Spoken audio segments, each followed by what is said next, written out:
Assalamualaikum warahmatullahi wabarakatuh. Selamat pagi, salam Om Swastiastu, Namo Buddhaya, salam kebajikan, Rahayu. Perkenalkan, saya Rehan Hafiz Priantoro selaku pelajar Daerah Istimewa Yogyakarta. Hari ini saya datang untuk meneruskan lensa sejarah yang terlalu sering dibaca oleh moralitas masa kini. Di hadapan emosi ini, saya menolak gagasan bahwa ekspansi politik Gajah Mada adalah sesuatu yang layak untuk disesalkan. Justru, kami menilai bahwa warisan tersebut adalah fondasi geopolitik Nusantara. Konsepsi ruang yang bukan hanya menyatukan wilayah, tetapi juga menyematkan satu kesadaran bahwa kita merupakan satu tubuh yang dinamakan Nusantara. 1. Konteks sejarah tidak bisa dinilai dengan moralitas retrospektif.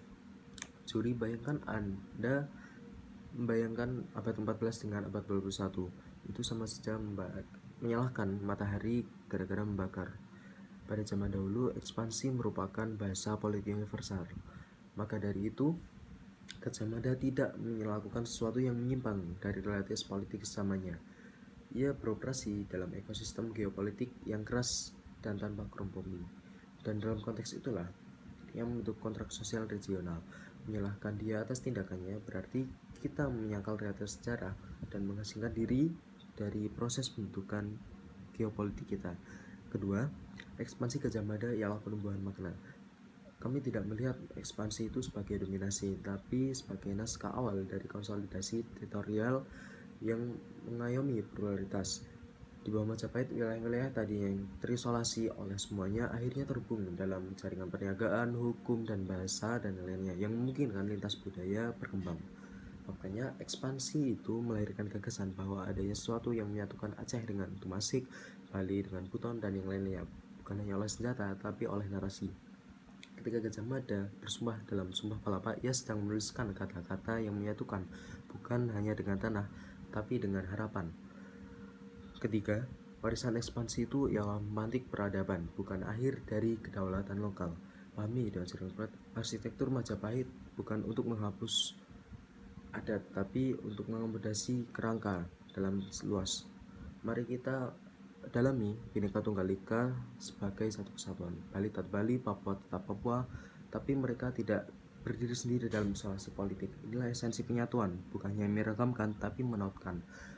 Pihak pro nantinya mungkin akan penaklukan brutal, kerajaan runtuh, dan lain-lainnya. Tapi sadar dari jaring terhormat, tidak transformasi politik besar yang lahir tanpa adanya perubahan, kita masih jadi kerajaan-kerajaan kecil yang rapuh terhadap kolonisasi.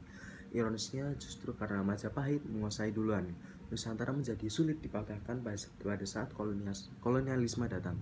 Jadi mencermat, apakah kita membiarkan kerajaan kecil terus pecah, menanti dijajah terus satu persatu, atau menerima pengorbanan Gajah Mada merupakan.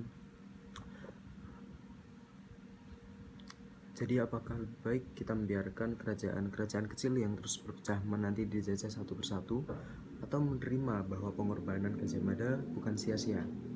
Juri, jika hari ini kita berdiri sebagai bangsa yang menyebut dirinya sebagai Indonesia, bukan Serang, bukan Tumasik, bukan Sunda Galuh, dan yang lainnya, itu karena dulu ada seseorang yang melihat pulau-pulau ini sebagai satu kesatuan, dan sejarah akan selalu menghargai mereka yang menyatukan, dibanding mereka yang hanya ingin semua tetap terpisah hanya atas nama romantisme lokal.